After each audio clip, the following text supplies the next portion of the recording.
क्या है seventh civilisation? क्या इंसान कभी खुद को भगवान बना पाएगा? क्या इस धरती पर जो जीवन की शुरुआत हुई है वो नेचुरली हुई है या फिर किसी एडवांस सिविलाइजेशन ने हमें यहाँ पर प्लांट किया है? क्या इस धरती पर आने वाली सारी सोलर एनर्जी को कभी इंसान यूटिलाइज कर पाएगा? Hey guys, this is Naisha and welcome back to my channel Inside a Story with Mr. Nobody। और आज के वीडियो में हम बात करने वाले हैं साइंटिस्ट के कई सारे रिसर्च और इमेजिनेशन पर। तो दोस्तों, आज की वीडियो में हम बात करने वाले हैं कि आज से 1000 इयर्स और 2000 इयर्स पहले की जो जनरेशन है वो ज्यादा एडवांस थी या हमारी आज की जनरेशन। सो वेल डेफिनेटली हम सभी लोग यही कहने वाले हैं कि हमारी आज की जनरेशन ज्यादा एडवांस है। लेकिन हम ये कैसे कह सकते हैं कि हमारी जो आज की जनरेशन है वो ज्यादा एडवांस है? तो इसे मेजर करने के लिए हमें कोई ना कोई फैक्टर या किसी मेजरिंग स्केल की जरूरत तो पड़ेगी ही। तो आइए समझते हैं इसे एक एग्जाम्पल से। जैसे कि आज से लगभग 2200 साल पहले मोमबत्ती का इनोवेशन हुआ था, और अगर हम आज की बात करें तो हमारे पास आज 5G नेटवर्क है, स्मार्टफोन है, स्मार्ट टीवी है, यानी कि टेक्नोलॉजी में हम लोगों ने काफी ग्रोथ की है। तो हम ये कह सकते हैं कि हमारे पेरेंट्स या ग्रैंड पेरेंट्स या आज से लगभग 2000 साल पहले की जनरेशन थी, अगर हम उससे कंपेयर करते हैं तो हम टेक्नोलॉजी में in everything we are advance. लेकिन क्या आप जानते हैं कि किसी भी जनरेशन या किसी भी सिविलाइजेशन के एडवांसमेंट और डेवलपमेंट को मेजर करने का कोई एग्जैक्ट फॉर्मूला या एग्जैक्ट फैक्टर क्या है? तो वो है उस जनरेशन के द्वारा यूज करने वाली एनर्जी। तो हमारी पिछली जनरेशन ना तो उतनी एनर्जी कभी प्रोड्यूस कर पाई थी और ना ही वो उतनी एनर्जी कभी यूटिलाइज कर पाई। As we all know, when Soviet physicist Nikolai Kardashev ने एडवांस सिविलाइजेशन को क्लासिफाइड किया था, और तब उन्होंने सिविलाइजेशंस की सिर्फ 3 ही कैटेगरी बनाई थी, टाइप 1, टाइप 2 और टाइप 3 सिविलाइजेशन। क्योंकि अब ये स्केल सिर्फ और सिर्फ इस बात पर फोकस करती थी कि कोई भी सिविलाइजेशन कितनी एनर्जी कंट्रोल और यूटिलाइज कर पा रही है। तो उन्होंने हम इंसानों को इस स्केल पर टाइप 0 ग्रेड किया था, और टाइप 3 सिविलाइजेशन तक पहुंचने के लिए हमें 9000 साल का सफर तय करना बाकी था। लेकिन कुछ फिजिसिस्ट के लिए इतना काफी नहीं था, और उन्होंने इस कार्डशेव स्केल पर 4 और सिविलाइजेशंस जोड़ दिए। यानी कि अब इसमें टाइप 4, टाइप 5, टाइप 6 और टाइप 7 सिविलाइजेशन भी जुड़ चुका था। और इस स्केल पर सिविलाइजेशन की जो फिनिशिंग लाइन है वो हम इंसानों के इमेजिनेशन से काफी आगे और परे जा चुकी थी। And here I would like to tell you that हमारी इस इमेजिनेशन को $90 बिलियन वीडियो गेम इंडस्ट्री ने बदला। In fact AI, AR, VR, metaverse and blockchain सभी ने अपनी यूटिलिटी को इसी पर स्विच किया, और टेक्नोलॉजी में हम लोग इतनी स्पीड से आगे बढ़ रहे हैं कि पिछले 10 से 12 सालों में हम लोग एक नॉर्मल कंप्यूटर से एक advance 6G ultra cloud networking तक पहुंच चुके हैं, और काफी सारे लोग इस चीज का गलत इस्तेमाल भी कर रहे हैं। Let me just get back to the civilisation. तो टाइप 1 सिविलाइजेशन वो सिविलाइजेशन होता है जिसमें हम अपने स्टार से आने वाली सारी एनर्जी, हमारे स्टार से जो भी एनर्जी हमारे प्लैनेट पर आती है उसका पूरा यूज हम कर सकते हैं, और ये एनर्जी होती है लगभग 10 की पावर 16 वॉट्स के इक्वल। Now let's talk about type 2 civilisation. तो टाइप 2 सिविलाइजेशन अपने हॉटस्टार से आने वाली सारी एनर्जी, यानी कि सोलर सिस्टम से आने वाली सारी एनर्जी को यूटिलाइज कर सकता है, और टाइप 2 सिविलाइजेशन की पावर होगी 10.26 वॉट्स के बराबर। और जैसे ही हम कार्डशेव स्केल में आगे बढ़ते हैं तो आता है टाइप 3 सिविलाइजेशन, और टाइप 3 सिविलाइजेशन हमारी गैलेक्सी में मौजूद सारी एनर्जी को यूटिलाइज कर सकता है। मींस, कैन यू बिलीव कि टाइप 3 सिविलाइजेशन हमारी गैलेक्सी में मौजूद सारे स्टार्स की एनर्जी की पावर को यूटिलाइज कर सकता है? Now you must be thinking कि हम ह्यूमंस इस कार्डशिप स्केल में किस कैटेगरी में आते हैं। वेल, वीडियो के स्टार्ट में भी मैंने आपको बताया था कि निकोलाई कार्डशिप ने हमें इस कार्डशिप स्केल पर जीरो सिविलाइजेशन की कैटेगरी में ग्रेड किया है। एंड एक्चुअल में कार्ल सेगन ने वॉयेजर 1 में जब हमारा गोल्डन रिकॉर्ड भेजा था, तब हमें हमारी एनर्जी एफिशिएंसी के बेसिस पर जो रेटिंग मिली थी वो थी 0.7, यानी कि तब से हमने अभी तक जो ग्रोथ की थी वो 0.7 थी। और अगर हम 0.7 की रेटिंग से अब तक का हमारा ग्रोथ रेट देखते हैं तो वो है 0.72, यानी कि हम ग्रोथ तो कर रहे हैं लेकिन बहुत ज्यादा स्लो, यानी कि हम अभी तक टाइप 1 सिविलाइजेशन के माइलस्टोन को भी नहीं पहुंच पाए हैं। तो दोस्तों, कार्डशिप स्केल कोई लीनियर स्केल नहीं है जो बहुत फास्ट ग्रो करता है। कार्डशिप स्केल एक लॉगरिथमिक स्केल है जिसकी हर अगली वैल्यू पिछली वैल्यू के मल्टीपल फोल्ड से होकर आगे बढ़ती है। अगर हम इसे आसान शब्दों में समझें तो हमें टाइप 0.72 सिविलाइजेशन से टाइप 0.73 सिविलाइजेशन तक पहुंचने के लिए 26% ज्यादा एनर्जी प्रोड्यूस करनी पड़ेगी। यानी कि जो हमारा टाइप 1 सिविलाइजेशन बनने का सपना है, इसको पूरा होने में लगभग 2 सेंचुरीज लग जाएंगी।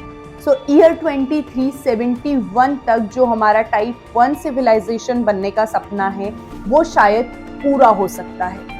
लेकिन तब जब तक अगर कोई नेचुरल डिजास्टर या ग्लोबल वार्मिंग जैसा ट्रिगर करने वाला फिल्टर इस पूरी एडवांसमेंट की प्रोसेस को फास्ट लेन में ना ला दे। लेकिन उससे ज्यादा डिफिकल्ट एक और चीज है, वो है अगले आने वाले 100 से 200 साल सरवाइव करना, क्योंकि पृथ्वी के लगातार बढ़ते हुए टेम्परेचर और वातावरण को देखकर लगता है कि अगले आने वाले 100 से 200 साल सरवाइव करना हम इंसानी सभ्यता के लिए इम्पॉसिबल सा हो गया है। 2017 में बीबीसी की साइंस सीरीज टुमारोज वर्ल्ड में हमें प्रोफेसर हॉकिंस ने वार्न किया था कि आने वाले 100 सालों में हमें नए हैबिटेबल प्लांट्स को खोजना पड़ेगा। यानी कि आने वाले जो 100 साल है वो हम सभी लोगों के लिए सरवाइव करने के लिए बहुत ज़्यादा ही डिफिकल्ट हो सकते हैं। और हम बात कर रहे हैं 7 सिविलाइजेशन की, जहां अभी इंसानी सभ्यता टाइप 1 सिविलाइजेशन तक भी नहीं पहुंची है, उसका टाइप 7 सिविलाइजेशन तक पहुंचना तो एक अनअचीवेबल माइलस्टोन लग रहा है। लेकिन अगर हम पहुंच नहीं सकते हैं तो हम इसे इमेजिन तो कर ही सकते हैं। तो जैसा कि मैं आपको बता दूं कि टाइप 7 सिविलाइजेशन जो कि इस यूनिवर्स की सारी एनर्जी और ऑल्टरनेटिव यूनिवर्स की सारी एनर्जी को यूटिलाइज कर सकता है, तो सबसे पहले तो हमें थ्योरेटिकल माने जाने वाले ऑल्टरनेटिव यूनिवर्स और मल्टी यूनिवर्स की थ्योरी को सच मानना होगा। सच ही नहीं मानना होगा बल्कि हमें उसको समझना भी पड़ेगा। तो अब बात करते हैं how to achieve type 1 civilisation status. जैसा कि मैंने आप सभी को बताया है कि हमें आने वाले लगभग 100 सालों में नए हैबिटेबल प्लांट्स को खोजना पड़ेगा टू सर्वाइव ऑन दिस अर्थ।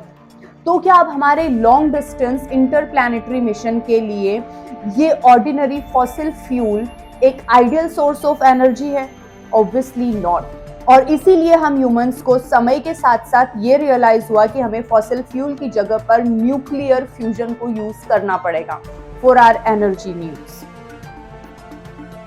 और जैसे ही हम इस टेक्नोलॉजी को हासिल कर लेंगे, that will be the time for us जब हम समय से पहले टाइप 1 सिविलाइजेशन के स्टेटस को अचीव कर लेंगे। क्योंकि न्यूक्लियर फ्यूजन का मतलब वही रिएक्शन जो स्टार्स को जिंदा और पावरफुल रखती है। और जैसे ही हम न्यूक्लियर फ्यूजन को मास्टर कर लेंगे, वैसे ही हम सूरज की 100% एनर्जी का यूज कर सकेंगे यूजिंग डायसन स्फीयर। और इस माइलस्टोन को अचीव करने के बाद हम लाइट स्पीड से ट्रैवल करना सीख जाएंगे और ऑफिशियली हम टाइप 2 सिविलाइजेशन के स्टेटस को अचीव कर लेंगे। लेकिन बाय दिस स्टेज हमें ये समझना होगा कि लाइट स्पीड और हमारे शरीर दोनों की ही कुछ अपनी लिमिटेशंस हैं, क्योंकि कुछ हैबिटेबल प्लैनेट इस गैलेक्सी में इतने दूर दूर हैं कि इवन विथ लाइट स्पीड हम हमारी पूरी लाइफ स्पेंड के पहले वहां नहीं पहुंच सकते हैं। हम किसी साइबर्ग की तरह अपने शरीर में अपग्रेड करके टाइप 3 सिविलाइजेशन के स्टेटस को अचीव कर लेंगे। And instead of using speed light we will be using worm holes जो कि यूनिवर्स में मौजूद हैं। और एक टाइम के बाद हम अपने खुद के वर्म होल्स क्रिएट कर पाएंगे, वो भी अपने कन्वीनियंस के हिसाब से। और फिर ये हमें एक्सटेंड करेगा कार्डशिव स्केल पर टाइप 4 सिविलाइजेशन बनने के लिए। वेल, जब तक हम ये रियलाइज कर चुके होंगे कि इस यूनिवर्स में आए दिन सुपरनोवा एक्सप्लोजन्स होते रहते हैं और उनमें से निकली हुई इमेंस एनर्जी हमें खुद के वर्म होल्स क्रिएट करने में मदद करेगी। हम अपने 3D यूनिवर्स को और गहराई से समझने के लिए एडवांस जेनेटिक इंजीनियरिंग की मदद से इस यूनिवर्स की अनगिनत गैलेक्सीज में टाइप 0 ऑर्गेनिज्म का प्लांटेशन करेंगे, to study on them and to experiment on them.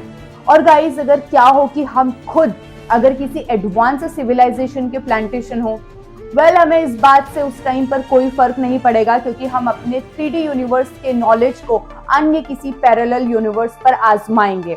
और this is how we will be type 5 civilisation, यानी कि वो सिविलाइजेशन जिसका कंट्रोल पूरे मल्टीवर्स पर होगा। और गाइस, हमारे एडवांसमेंट का दायरा सिर्फ और सिर्फ टाइप 5 सिविलाइजेशन तक ही नहीं रहेगा, बल्कि हमारे 3D यूनिवर्स की कंप्लीट समझ हमारे लिए हायर डायमेंशन के डोर्स ओपन करेंगी, जो जा रहे होंगे टाइप 6 सिविलाइजेशन की ओर। और टाइप 6 सिविलाइजेशन में मानो हम पूरे मल्टीवर्स के साथ खेल पाएंगे, हम किसी भी नए यूनिवर्स को क्रिएट कर पाएंगे या किसी भी एग्जिस्टिंग यूनिवर्स को हम डिस्ट्रॉय कर देंगे। यानी कि हमारे अंदर वो सब करने की कैपेबिलिटी होगी जो हम अभी सोचते हैं या इमेजिन करते हैं। हम चुटकी बजाते ही कोई एक नया यूनिवर्स क्रिएट कर लेंगे और चुटकी बजाते ही हम किसी एग्जिस्टिंग यूनिवर्स को डिस्ट्रॉय कर देंगे। ये सुनने में तो बहुत अच्छा लग रहा है और बहुत माइंड ब्लोइंग लग रहा है, लेकिन आपको 6th सिविलाइजेशन में जाने के लिए अपनी बॉडी से जो आपको प्यार है, जो मोहब्बत है, वो सब कुछ जो लगाव है, वो आपको यही छोड़ना पड़ेगा। क्योंकि 6th सिविलाइजेशन के हायर डायमेंशन में आते ही हमारी 3D बॉडी पूरी तरह से डिस्ट्रॉय हो जाएगी और हम एक इटर्नल बीइंग बन जाएंगे विदाउट अ फिजिकल बॉडी, और हमारे लिए आगे का कोई गोल बचेगा ही नहीं। लेकिन अब आप ये सोच रहे होंगे कि अभी तो टाइप 7 सिविलाइजेशन बाकी है, लेकिन नहीं, क्योंकि हम या कोई भी एडवांस सिविलाइजेशन टाइप 7 सिविलाइजेशन को अचीव नहीं कर सकता है। एंड द रीजन कि ये यूनिवर्स, ये डायमेंशंस एंड ये नेचुरल लॉज, ये सब कुछ टाइप 7 सिविलाइजेशन के अंदर ही समाया हुआ है। लेकिन अब सवाल ये उठता है कि क्या टाइप 7 सिविलाइजेशन भगवान है? क्या हमें टाइप 7 सिविलाइजेशन को भगवान मान लेना चाहिए? ये जानेंगे हम हमारे अगले YouTube वीडियो में। अगर जानकारी अच्छी लगी हो तो लाइक करें, शेयर करें, सब्सक्राइब करें और मुझे नीचे कमेंट सेक्शन में बताएं कि आप कितना अग्री करते हैं 7 सिविलाइजेशन के इमेजिनेशन को।